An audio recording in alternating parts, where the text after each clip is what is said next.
Praise the lord. ఈరోజు దేవుని వాగ్దానము, మన ప్రభువైన యేసుక్రీస్తును శాశ్వతమైన ప్రేమతో ప్రేమించు వారికందరికీ కృప కలుగునుగాక. ఎఫెసీయులకు రాసిన పత్రిక 6వ అధ్యాయము 24వ వచనము. సహోదరి సహోదరులారా, ఈ వచనం ఎఫెసీయులు రాసిన పత్రికలో చివరి వచనం. ఇది అపోస్తలుడైన పౌలు రోమాలో ఖైదులో ఉన్నప్పుడు రాశాడు. ఈ పత్రికలో క్రైస్తవ జీవనం, విశ్వాసుల ఐక్యత మరియు ఆధ్యాత్మిక యుద్ధం గురించి చాలా విషయాలు రాశాడు. ఈ పత్రిక ముగింపుకి వచ్చేసరికి చివరి వచనంలో ప్రార్థన మరియు ఆశీర్వాదంతో కూడిన మాటను పలుకుతున్నాడు. ఇది క్రీస్తు పట్ల ప్రేమ మరియు ఆయన కృప యొక్క ప్రాముఖ్యతను నొక్కి చెప్తుంది. దేవుని పట్ల మన ప్రేమ నిజమైనదైతే ఆయన కృప మన మీద ఎల్లప్పుడూ ఉంటుందనడానికి ఒక రుజువు. జీవితంలో ఎవరైనా మన కోసం ప్రాణమిచ్చి రక్షించారంటే మనం వారిని ఎంతో ప్రేమిస్తాం. యేసు మన కోసం మరణించాడు కాబట్టి ఆయనను శాశ్వతమైన ప్రేమతో ప్రేమించడం మన బాధ్యత. విశ్వాసులైన ప్రతి ఒక్కరూ క్రీస్తును ప్రేమిస్తారు. ఆయన పట్ల వారికి ఉన్న ప్రేమ శాశ్వతమైన ప్రేమ అని అనవచ్చు. ఎందుకంటే అది దేవుని నుండి కలిగినది. అది కేవలం మానసికమైన ఉద్రేకం, అనుభూతి మాత్రమే కాదు. తన ప్రజల హృదయాల్లో దేవుడు నాటే ప్రేమ దివ్యమైనది, శాశ్వతమైనది. ప్రభువైన యేసుక్రీస్తు పట్ల మనకున్న ప్రేమే మన ఆత్మీయ జీవితానికి రుజువు. మన ఆత్మీయ జీవితం ఎంత బలంగా ఉందో అది మనం యేసుపై చూపించే నిజమైన ప్రేమతోనే తేలుతుంది. ఆయన పట్ల ప్రేమ లేకపోవడం ఆధ్యాత్మిక మరణానికి రుజువు. మనం క్రీస్తును ప్రేమించలేకపోతే మనం ఇంకా భ్రష్ట స్థితిలో, మన పాపాల్లోనే ఉన్నామన్నమాట. అంటే దేవుని శాపానికి తగిన వారమన్నమాట. యేసు ప్రభు పట్ల మన అంతరంగ స్థితి కన్నా ప్రాముఖ్యమైనది మరేదీ లేదు. భక్తుడు ఈ విధంగా అంటున్నాడు, ఎవడైనను ప్రభువును ప్రేమింపకుంటే వాడు శపింపబడునుగాక. ప్రభువు వచ్చుచున్నాడు. ప్రభువైన యేసుక్రీస్తు కృప మీకు తోడై ఉండునుగాక. క్రీస్తు యేసునందలి నా ప్రేమ మీ అందరితో ఉండునుగాక అని. ప్రియులారా, మీరు ప్రతి విషయంలో అనగా విశ్వాసమందును, ఉపదేశమందును, జ్ఞానమందును, సమస్త జాగ్రత్త యందును, మీకు మాయడలనున్న ప్రేమ యందును ఎలాగో అభివృద్ధి పొందుచున్నారో అలాగే మీరు ఈ కృపయందు కూడా అభివృద్ధి పొందునట్లు చూచుకొనుడి. ఆజ్ఞాపూర్వకముగా మీతో చెప్పుటలేదు, ఇతరుల జాగ్రత్తను మీకు చూపుట చేత మీ ప్రేమ ఎంత యథార్థమైనదో పరీక్షింపవలనని చెప్పుచున్నాను.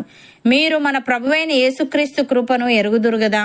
ఆయన ధనవంతుడై ఉండి మీరు తన దారిద్ర్యము వలన ధనవంతులు కావలెనని మీ నిమిత్తము దరిద్రుడాయను.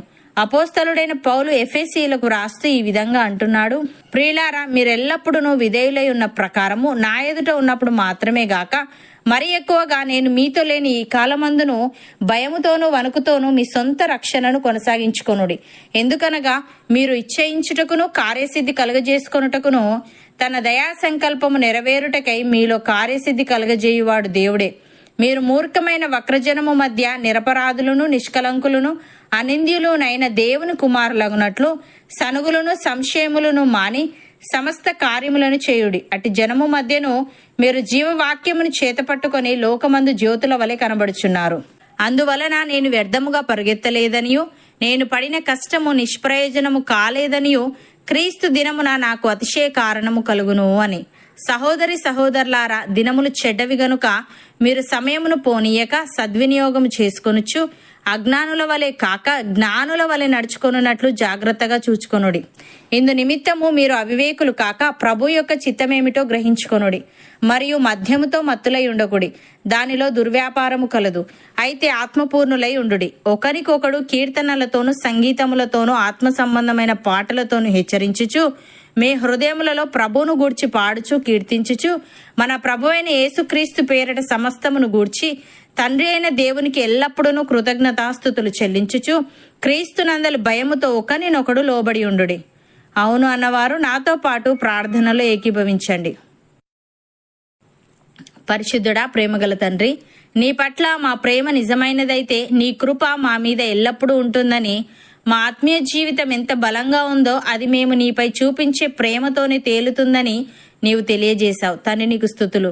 దేవా, మేము నిన్ను శాశ్వతమైన ప్రేమతో ప్రేమించుచు మేము ప్రతి విషయంలో అనగా విశ్వాసమందును, ఉపదేశమందును, జ్ఞానమందును, సమస్త జాగ్రత్త యందును అభివృద్ధి పొందుకునే వారముగా ఉండుటకు సహాయము దయచేయమని, దినములు చెడ్డవి గనుక మేము సమయమును పోనీయక సద్వినియోగం చేసుకొనుచు అజ్ఞానుల వలె కాక జ్ఞానుల వలె నడుచుకొనున్నట్లు జాగ్రత్తగా చూచుకుంటూ ఇందు నిమిత్తము మేము అవివేకులము కాక నీ యొక్క చిత్తమేమిటో గ్రహించుకునే వారంగా ఉండుటకు కృపచూపమని, సనుగులను సంశయములను మాని సమస్త కార్యములను చేసే ఆత్మీయత మాలో ప్రతి ఒక్కరికి నీవే దయచేయమని యేసుక్రీస్తు నామమున ప్రార్థిస్తున్నాము తండ్రి. ఆమెన్.